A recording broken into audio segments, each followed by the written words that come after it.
¿Qué tal? ¿Cómo estás, Mario? ¿Qué tal, Verónica? ¿Cómo estás? Buenas noches, amigos. Bienvenidos al programa, como siempre.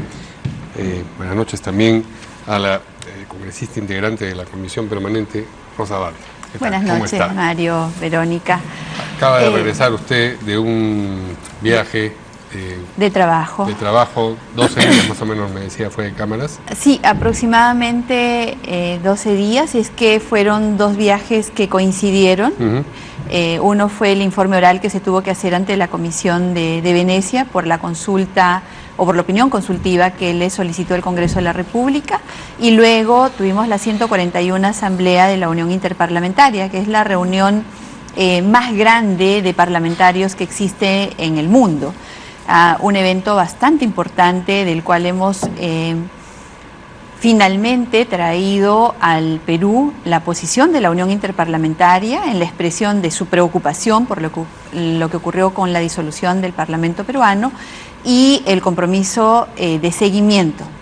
Hay que recalcar acá que la Unión Interparlamentaria ha conseguido resultados importantísimos en el mundo cuando se trata de restablecer derechos de los parlamentarios o la plena vigencia de la democracia a través de la expresión más democrática que tienen, que son los parlamentos. La frase que resume esto es: sin parlamento no hay democracia. Y por lo tanto se considera inaceptable que un parlamento sea disuelto. De ahí el compromiso de la UIP de acompañar el proceso peruano. Hemos también ingresado denuncias importantes con respecto a vulneración de derechos parlamentarios y en particular con lo que ha ocurrido en este periodo que terminó con la disolución inconstitucional desde el punto de vista de muchos del Congreso de la República Peruana. Pero la UIP se ha pronunciado acerca de eso, claro, de la constitucionalidad o inconstitucionalidad. No. Lo que pasa es que existe claro, un poco eso en el argumento de defensa del régimen presidencial, en el cual dicen no hay pronunciamiento de constitucionalidad o inconstitucionalidad. Eso solamente lo puede determinar un tribunal peruano y en este caso el Tribunal Constitucional.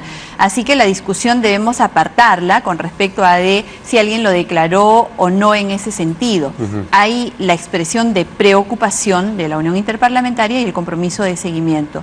Esto no es algo que se consiga de manera fácil. Son 170 parlamentos los que han acudido a esta cita en Belgrado y más de 1.600 parlamentarios los que han participado. ¿Usted fue con la congresista Beteta? Sí, claro, la congresista Beteta. En calidad de representantes nosotros somos miembros plenos de la Unión Interparlamentaria, lo somos desde el 2016.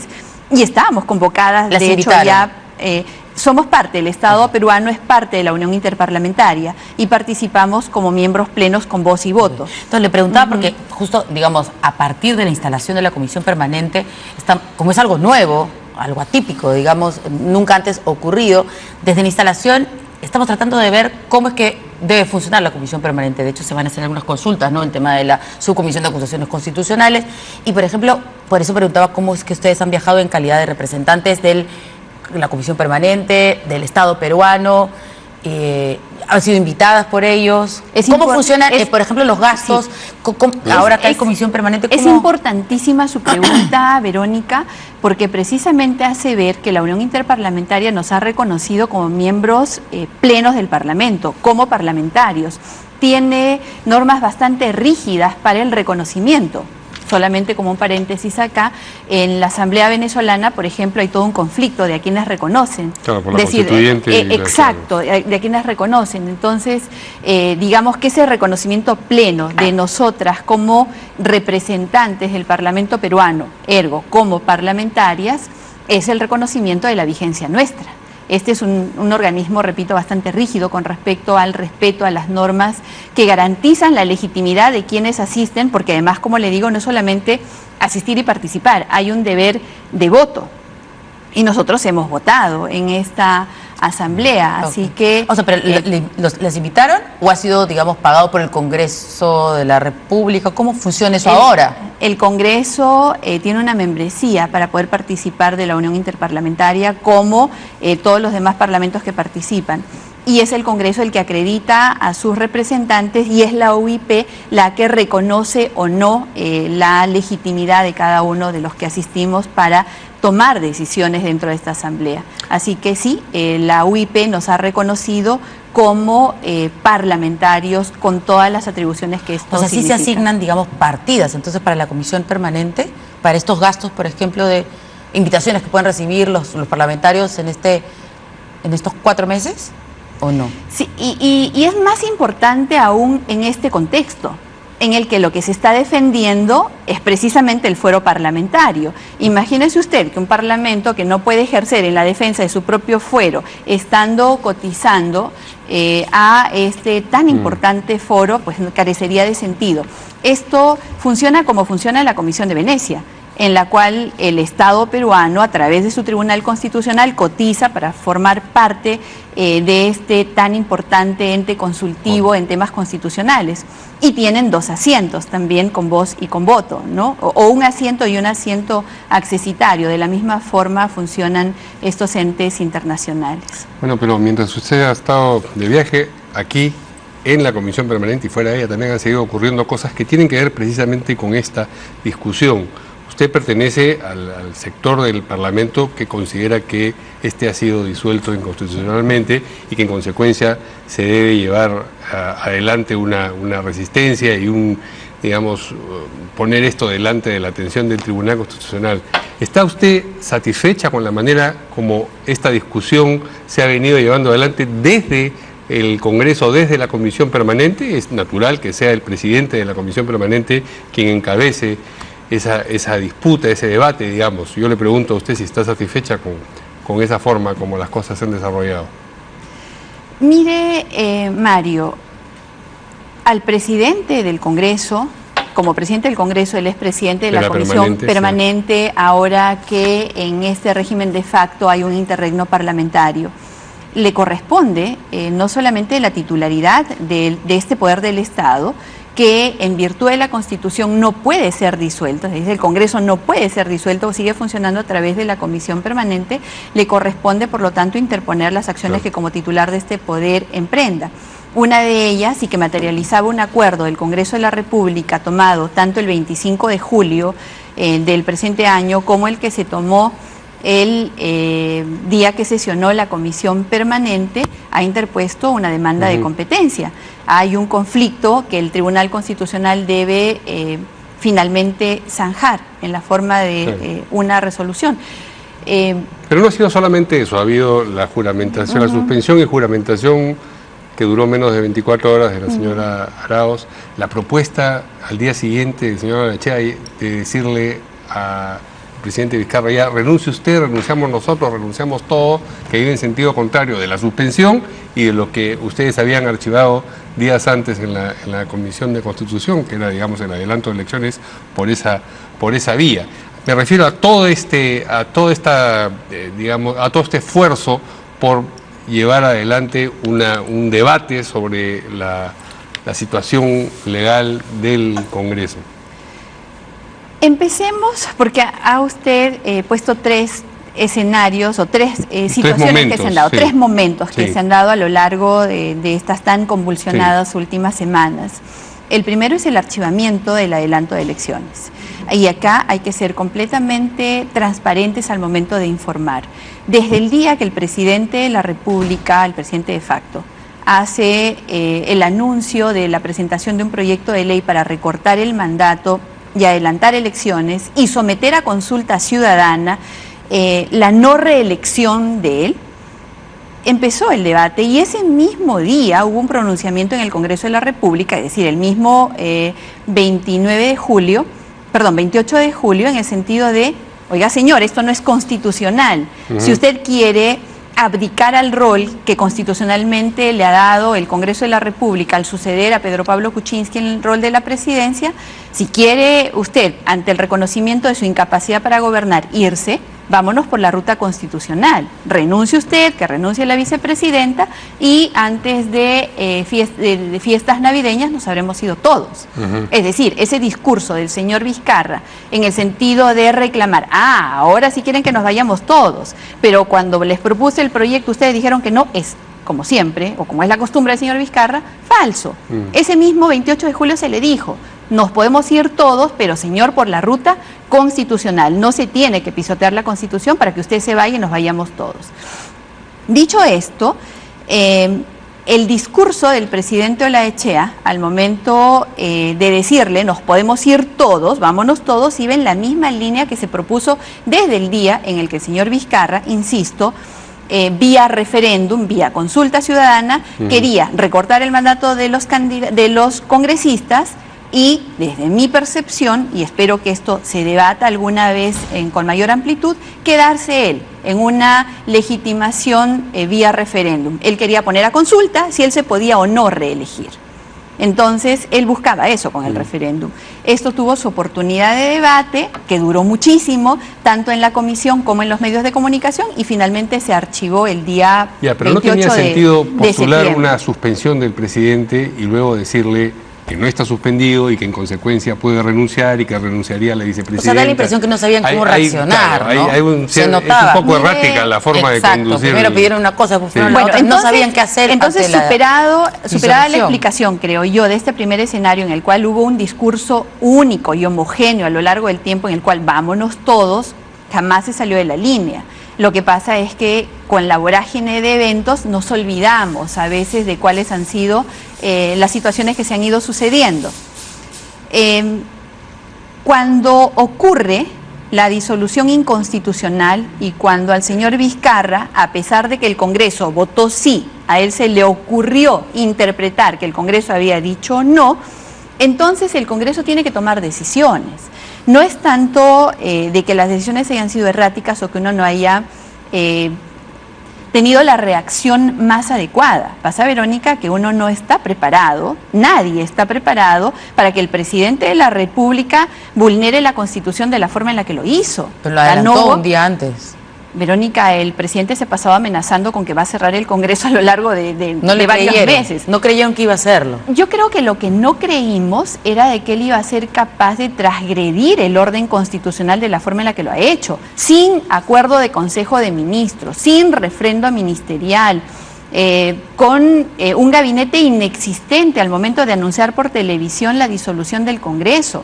Yo creo que a ningún peruano que razone constitucionalmente, que entienda la importancia de respetar las leyes, se le habría ocurrido que al señor Vizcarra iba a tomar una medida como la que tomó. La disolución inconstitucional del Congreso no es un tema menor y no es un tema que uno espere de la primera persona llamada a respetar y hacer respetar la Constitución. Entonces, frente a ese acto, que estoy segura, la historia y el tiempo y los tribunales se van a encargar de juzgar y de sancionar como corresponde, el Congreso debía tomar medidas. Y la medida más cercana que la Constitución habilitaba era la suspensión frente a el hecho flagrante de vulneración a la Constitución que acaba de ocurrir. Entonces, lo que se acordó, porque finalmente todos han sido acuerdos del Pleno del Congreso, fue la suspensión del señor Vizcarra. Frente a ese escenario, lo que correspondía era que asumiera la vicepresidenta en funciones en ese momento. Después se arrepintieron de eso, porque la suspensión era, o sea, se utiliza en caso, por ejemplo, el presidente claro, tenga algún tipo de, esté inhabilitado de alguna manera. Está incapacitado. Incapacitado. Frente a incapacidad temporal. No necesitaría en ese caso, si es que así sucediera, la vicepresidenta tener que juramentar, porque es la vicepresidenta y correspondería que ella asumiera, ¿no? Sí, y ahí usted tiene razón. No procedía juramentar, lo que procedía era que asumiera funciones, porque ni siquiera se asume el cargo, se asume la función. Así que, digamos que frente a también figuras nuevas que nunca hemos tenido que utilizar y que están previstas en la Constitución, se pueden haber cometido algunos excesos en términos más bien protocolares, porque esto era un tema absolutamente protocolar, no tiene ninguna connotación jurídica, ni constitucional, ni reglamentaria, pero lo que sí era constitucional era la medida que adoptó el Congreso de la República. ¿Se ha demorado demasiado la Comisión Permanente a nombre del Congreso en presentar la demanda competencial? Creo que ha demorado el tiempo necesario para elaborar un documento que esté bien sustentado. Y creo que, si bien es cierto, se pudo haber presentado de inmediato una demanda de competencia, cuando uno va a reclamar algo tan importante como lo que se está reclamando en este momento, se debe tomar el tiempo necesario para argumentar de la manera más completa posible. Y fíjese usted, la Comisión de Venecia va a tener que ser tomada en cuenta, el informe de la Comisión de Venecia va a tener que ser tomado en cuenta ahora que el tribunal deba pronunciarse. Y doctrinariamente es muy potente el informe, más allá de lo que los voceros del gobierno puedan afirmar con respecto al contenido de este informe. Creo que, siendo el Tribunal Constitucional miembro de la Comisión de Venecia, no puede ignorar ningún Estado en el mundo, excepto los totalitarios, y alguna vez han ignorado las recomendaciones de la Comisión de Venecia. Van a tener que escuchar lo que la Comisión ha dicho. Y yo creo que, por ejemplo, en el argumento 40, cuando hablan de que si los cambios constitucionales están abiertos a la interpretación y a la controversia, o si ellas son aplicadas con demasiada precipitación o sin un debate democrático, entonces esto socava la estabilidad política y finalmente la estabilidad de la propia Constitución. Hay argumentos que son ineludibles en el momento en el cual la Comisión deba pronunciarse.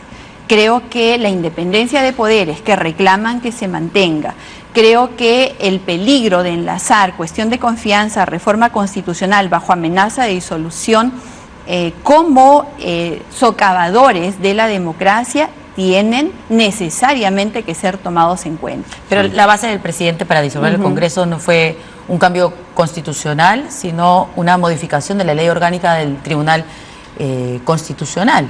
Con mayor razón cuando estamos hablando de la invasión de atribuciones que son exclusivas y excluyentes del Congreso de la República. ¿Qué tiene que ver con una política de Estado? ¿Qué tiene que ver con una atribución de gobierno que quiera convertirlo en realidad? Eso no existe. Y el Tribunal Constitucional se ha pronunciado en su fundamento 74, que es las cuestiones de confianza son abiertas para llevar a cabo las políticas que la gestión del gobierno requiera. Pero igual hay la confianza. Y en este caso, Verónica, termino la idea, y en este caso se trataba de una atribución exclusiva del Congreso de la República, que el Ejecutivo pretendió invadir. Y ahí viene lo que usted me dice, pero ustedes le dieron la confianza. Claro, si consideraban que no correspondía, ¿para qué votan la confianza? Sí, Verónica, porque ahí viene entonces el análisis que hace la Comisión de Venecia de la amenaza de disolución si es que no otorgas la confianza, y del peligro de enlazar la cuestión de confianza a determinadas reformas, no solo las constitucionales, sino aquellas que ni siquiera están dentro de la esfera de acción del Ejecutivo. Así que acá hay bastante tema sobre el cual doctrinariamente el Tribunal Constitucional debe pronunciarse. Con mayor razón, insisto, si, por ejemplo, el doctor Eloy Espinosa es miembro de la Comisión de Venecia. ¿Usted piensa que tiene cifradas esperanzas en que el Tribunal Constitucional, para empezar, admita realmente a debate la demanda competencial, admite a la demanda competencial, la considere? Tengo que creer que el Tribunal Constitucional va a estar a la altura de lo que el país necesita en términos de institucionalidad. Imagínese usted el mensaje que uno le daría a una persona que tiene una bodega, a un emprendedor que inicia empresa y que con mucho esfuerzo hace patria, de que las leyes no sirven o de que estas pueden ser interpretadas a su antojo, que hoy día la SUNAT puede poner un impuesto de 18% y un plazo para pagar o determinadas condiciones tributarias, y al otro día las desconoces y las cambias, y le elevas a 25 o las bajas a 14 dependiendo del color del bodeguero, dependiendo del tamaño del emprendedor. Eso sería un buen mensaje para los peruanos. Hoy día te puedes pasar la luz roja y mañana, hoy día no te puedes pasar la luz roja y mañana, dependiendo de quién seas, te la pasas. Creo que el hecho de que las leyes existan para mantener orden social son mensajes que el Tribunal Constitucional está obligado a dar. Así que yo espero que estén a la altura de lo que el país necesita. Ahora, si es verdad que frente a esta ya no brisita bolivariana, sino huracán bolivariano que ha hecho que la OEA se pronuncie, incluso mostrando su preocupación. Y acá yo les agradezco la oportunidad que me han dado el día de hoy, porque he sido objeto de muchísima crítica cuando hemos hablado de que este es un fenómeno global y de que el castrochavismo o el pensamiento comunista vizcarrista o del comunismo vizcarrista estaba imponiéndose en nuestro país. Ve usted, la OEA, no nosotros, sino la OEA, a quienes ellos aluden bastante, se ha pronunciado en un comunicado bastante fuerte, en el cual están hablando de que las brisas bolivarianas a las que ha hecho referencia el presidente de la ilegítima Asamblea Nacional Constituyente Bolivariana han traído desestabilización, violencia, narcotráfico, muerte y corrupción. El costo mayor, dice el secretario general de la OEA, lo ha pagado el propio pueblo venezolano, pero los países del continente hoy también están pagando un alto precio por la crisis provocada por la dictadura venezolana. Y sigue y habla, las brisas bolivarianas no son bienvenidas en este hemisferio. Condenamos firmemente la amenaza de exportar malas prácticas y desestabilización realizada por ese personero de la dictadura bolivariana. ¿Usted cree que hay un vizcarrismo comunista realmente? Se piensa que... Un comunismo vizcarrista. Un comunismo vizcarrista, es decir, que dentro del comunismo hay un sector que es vizcarrista, es lo que quiere decir. No que el presidente Vizcarra tenga, digamos, convicciones comunistas. Es complicado conocer cuál es la ideología del señor Vizcarra. Sí creo que si no es él el que está siendo utilizado, él está utilizando esta brisa bolivariana para someter a nuestro país y socavar sus instituciones. Creo que Odebrecht, el Foro de Sao Paulo, el Foro de Puebla, están impulsando estos movimientos en el mundo y que nuestro país, desgraciadamente, desde hace varios años, no es ajeno a esto. Y espero que esta no sea, o este momento no sea el inicio de una noche negra para nuestra patria. Creo todavía que podemos hacer algo por los emprendedores, por los jóvenes, por estas personas a quienes el descontento frente a la inseguridad, a la pobreza, al desempleo y al bombardeo mediático que ha existido en el afán de responsabilizar al Congreso de todos los males que tiene nuestra patria, consulta. Han coincidido en responsabilizar al Congreso. Y entonces, ¿usted está en desacuerdo con que Fuerza Popular postule en estas elecciones convocadas por el presidente del que usted califica como de facto, y además habla de esta corriente vizcarrista comunista? Comunista vizcarrista. Comunista. Claro. ¿Usted está en desacuerdo con que Fuerza Popular participe en estas elecciones convocadas por él o no? Mire, Verónica, cuando usted presentó el programa, a mí me llamó la atención algo que usted dijo. Habló de las elecciones del 2026. Entonces, 20, me equivoqué de repente. No, dijo 26. Entonces yo dije, wow. Bueno, pero fue una equivocación. Verónica está viendo más allá en el tiempo, pensé, ¿no? En realidad ha sido, yo sé que ha sido un error. Yo sé que ha sido un error.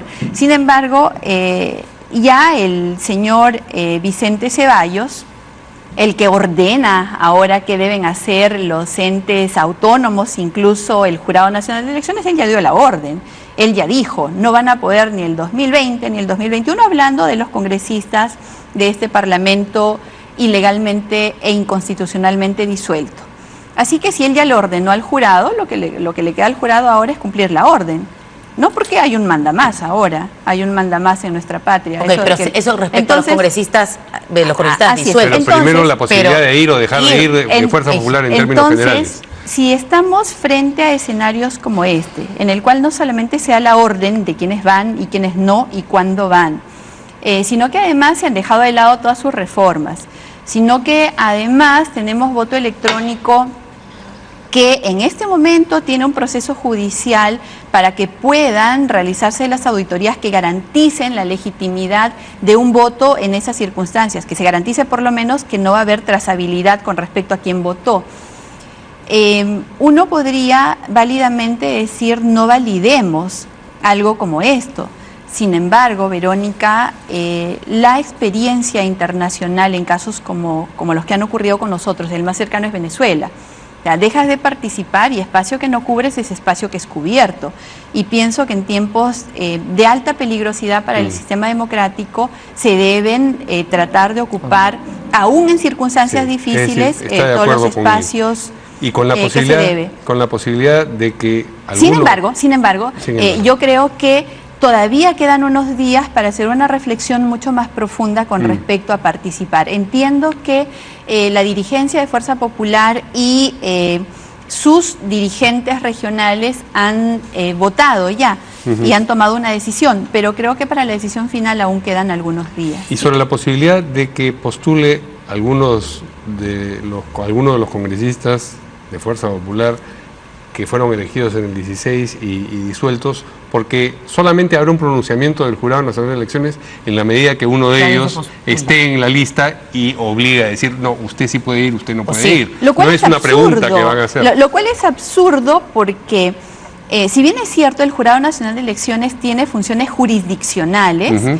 ahí no habría adelanto de opinión. ¿Qué es eso? O sea, es una interpretación a la cual están además obligados a responder frente a una consulta. No hay la necesidad de que alguien debe inscribirse para luego pronunciarse. La Constitución, en la reforma que se hizo y que se aprobó en enero de este año, habla de un periodo. No podrán reelegirse para un periodo sucesivo, inmediato. Entonces, este periodo no ha concluido, es continuación de periodo y no tendrían ni siquiera que someterse a mayor análisis. La Constitución es clara. Sin embargo, en los regímenes de facto y en el cual el Poder Ejecutivo le da órdenes también al Jurado Nacional de Elecciones, uno puede esperar realmente cualquier cosa. Yo no voy a especular con respecto a si van a participar o no, tampoco... Usted ciertamente no. Tampoco me estaba adelantando a la pregunta, tampoco estoy en ese escenario, jamás especulo, casi siempre hablo cuando ya hay un escenario frente al cual estamos, todavía no es el escenario de una inscripción, en ese momento seguramente me pronunciaré. Lo que sí es seguro es que voy a seguir haciendo política como lo hago desde hace 3 o 4 décadas. Sí, quería consultarle sobre una imagen que tenemos. Usted ha estado en Venecia, ¿no es cierto? Sí. Con la congresista Beteta. Y el congresista Tubino y la congresista Aramayo hicieron otro viaje a Beijing. No conozco. Pero tenemos una imagen de ellos dos. Bueno, sí, no tengo conocimiento. No sabe usted si ellos han viajado o no. No conozco la agenda de los congresistas. La congresista Aramayo es de la comisión. No es de la comisión permanente. Ni el congresista Tubino. Justo dejó de serlo. Señor Tubino, claro, lo hemos entrevistado nosotros acá. Sí, tampoco. Ninguno de los dos. Aparentemente. Sí, creo que tienen libertad además para poder viajar y poder realizar las actividades que consideren pertinentes. Finalmente, en la medida en que la comisión permanente es lo que subsiste del contrapeso del legislativo, ¿cree usted que deberían cumplir funciones que no estén mencionadas en lo de examinar los decretos de urgencia, como por ejemplo hacer observaciones acerca de los problemas que tiene el actual gabinete, que es algo que haría naturalmente un Congreso? Me refiero al caso del ministro Meléndez, me refiero al regreso del ministro Trujillo al gabinete. ¿Debería pronunciarse la comisión permanente al respecto? Cuando usted dice el contrapeso al Poder Ejecutivo, eso ya no existe. El poder está concentrado en el señor Vizcarra. El señor Vizcarra ahora es el señor y es el que toma todas las decisiones sin ningún control. Creo que ese ha sido el sueño que tenía. Es lo que siempre quiso, gobernar sin freno, gobernar sin control. De hecho, cuando uno rompe la cámara que te está grabando para seguir tus actos, y no solamente rompe la cámara, sino que se lleva la grabación que hubo, se está asegurando de que nadie vea lo que están haciendo. Los decretos de urgencia que está emitiendo en el marco de las facultades que tiene ahora, con un parlamento disuelto, no tienen control. Y el interregno parlamentario está en una suerte de limbo, no está bien definido, porque si bien es cierto, están contenidas todas las atribuciones que tiene la comisión permanente,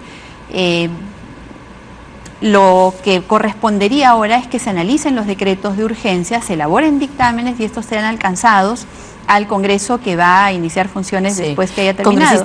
Sí. Hablando de precisiones y de la comisión permanente, hemos visto a los ex congresistas Tubino y Aramayo, y usted dice que no sabe ellos qué tipo de actividades en las que están realizando, aparentemente Beijing, no lo sabemos, pero nos dicen que esa fotografía es de ahí, pero ellos no pertenecen a la comisión permanente. Usted ha viajado en calidad de representante, nos dijo al inicio del programa, del Congreso del Perú, invitada a este foro, no solamente estuvo como miembro de la comisión permanente. Es más, y el pago ha sido cubierto por el Congreso de la República, por la comisión permanente. Le preguntaba yo, para ser precisos, ¿no? O sea, la comisión permanente también tiene la potestad de poder dar estas partidas, digamos, para viajes de los miembros de la comisión permanente en representación del Perú en otro país. Sí, claro. Sí. Sí, claro. Sí. Para ser preciso, por lo que dijimos al inicio, es un foro, pero tal vez no quedó claro. Es un foro parlamentario y por eso le decía que era importante su pregunta, porque este foro nos ha reconocido plenamente, no solamente con derecho a participación, sino con derecho a voto. Muy bien, muchas gracias a la señora Rosa Barta, integrante de la comisión permanente y congresista todavía, sobre todo en la interpretación de lo que ha ocurrido, de la que ella participa. Muchas gracias a ustedes. Sí, y quedamos pendientes para tratar de comunicarnos con la señora Aramayo y el señor Tubino, para ver, ellos no tendrían que haber viajado, digamos, en representación del Congreso, ellos no pertenecen a la comisión permanente. No sabemos si tenemos una actividad ya programada. Si bien es cierto, ya me han despedido, pero creo que es un exceso en este momento incluso cuestionar las actividades que tengan los parlamentarios. Yo estoy totalmente convencida de la calidad humana y moral de los congresistas Aramayo y Tubino, y estoy segura, completamente segura, de que no han transgredido absolutamente nada, ni han hecho algo que pueda ser reprochado, ni jurídica ni moralmente. Muy bien. Muchas gracias. A ustedes, gracias.